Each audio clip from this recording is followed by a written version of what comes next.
Do you guys have a goal for number of doors or cash flow per month or both? So, Dawn, I don't know if you've ever heard my story. I pretty much tell it on every podcast I go on because it's my testimony. Um, I used to have this thing where I wanted to get as many doors as possible, and I went through a transformation as an investor. So, at my maximum, I had about 60 plus doors, close to 60 doors. Some more apartments though. Um, and I sat down one day and I realized that I wasn't making any money, right? So I spent all this time acquiring all these doors and all these units, and I was so leveraged. I had borrowed so much money and had so many notes that when I sat down and did the math, my ego was through the roof because I had so many doors. You know what I'm saying? So I would tell people, yeah, I got 60 doors. You know what I'm saying? But when I actually sat down and done the math, I would have been better off getting a job at Target. Like, straight up. So, and that's another thing. So I say that to say this. This is my experience, right? This is this is my testimony. This is my testimony. So that's why I laugh sometimes now when I see people online talk about just how many doors they have, because that doesn't tell the whole story. I got lucky though, because this was pre 2008.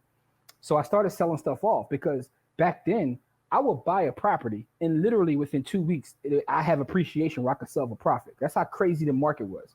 For those that weren't in the real estate game before '08, yo, it was absolutely bananas. It was insane. Some of the stuff made no sense. So the fact that it blew up the way it did, in retrospect, it's like, okay. But I got lucky because I didn't see it coming. I wasn't a genius. I was just selling stuff off because I recognized that I wasn't making as much money as I thought I should. So now I'm approaching now close to 20 doors again, but I only have a note on 2 properties. So I have less doors, but I owe less. So now my cash flow is more.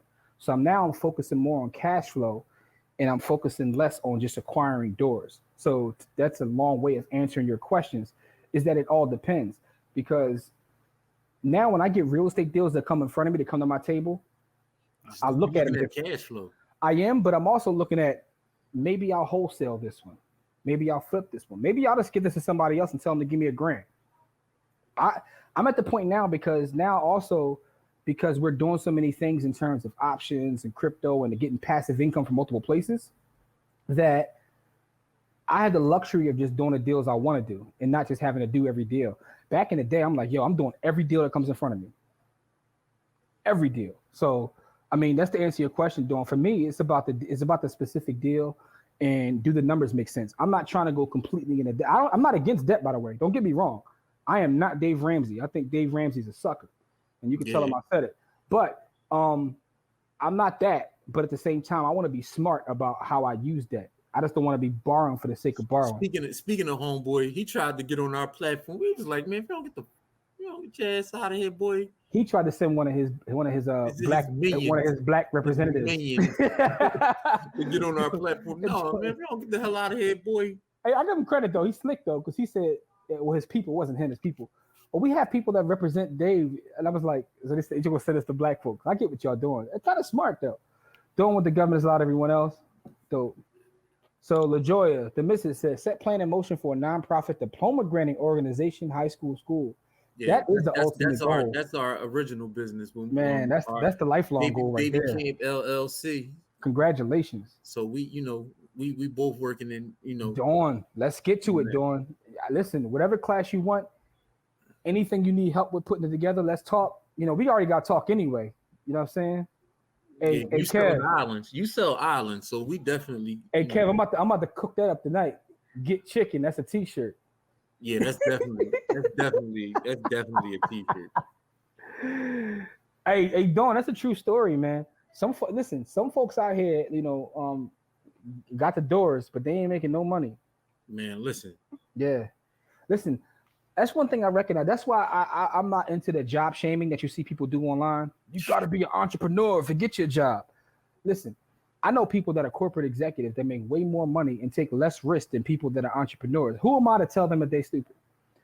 The one job I had in corporate America was at Johnson & Johnson. Another part of my testimony. I guess tonight is just me telling my stories. When I worked at Johnson & Johnson out of college, there were people that were middle management that were millionaires based off stock options. And I used to tell them like, yo, I'm going to invest in real estate. I'm going to be in real estate. And they used to laugh at me. Yo, like, I know two people who made their first $1 million working at Target. You mean Walmart? Was it Walmart or Target? Walmart. Working at Walmart. They made their first $1 million working at Walmart. Yeah. because of stock options Mm-hmm. in the 90s, early 2000s.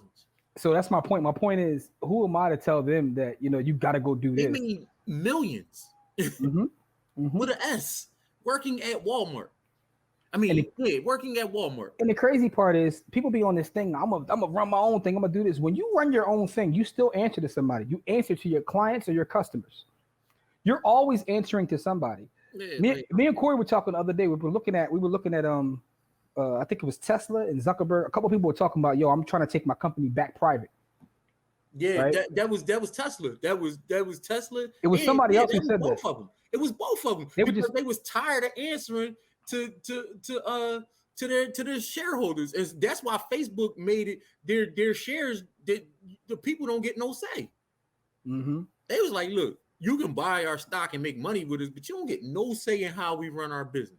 Yeah, man. So just understand that you're always answering to somebody. Every business is a customer service business, but Dawn, that's my testimony, man. That's a true story. Like, I had a bunch of doors and wasn't making no bread, and I had owned properties in multiple states, and I was trying to be an out-of-state property manager. That's something else that I don't do right now because it was the worst. I had about 15 properties in the Carolina region. I had one on the beach in Carolina. I had the worst tenants in the world. My property manager was robbing me. Yo, it was the worst. I had a property in Atlantic City. Yeah, but it was out of control though. I was out of control because the thing about it is, back then, and this is another true story. If anybody who's been in the game long enough can tell you that I'm not lying about this, you used to be able to pull up to a bank and be like, "Yo, I want to be a real estate investor," and you didn't even have to show anything, Nothing. and it would give you a loan. You know what I'm saying? If none of y'all ever see the movie The Big Short, watch The Big Short, because a lot of that is true.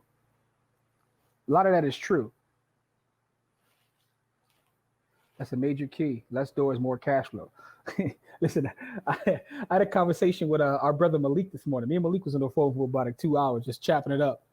And I was telling him, he was like, yo, because Malik is an enterprise dude. Every time he called, yo, let's buy this, let's buy that. I was like, dude, I'm trying to do less work and make more money. I don't want more work. I don't want more work. Y'all folks out there talking about you got to work hard. Y'all liars. Work smarter, not harder. Yeah. We already put it out there for y'all. Hard work is for suckers. Hey, whatever happened to that trap house? Still good? Absolutely. So construction starts on there probably when I get back from Orlando. So I'll be in Orlando next week. Everything's going good. So we'll be starting construction probably in October.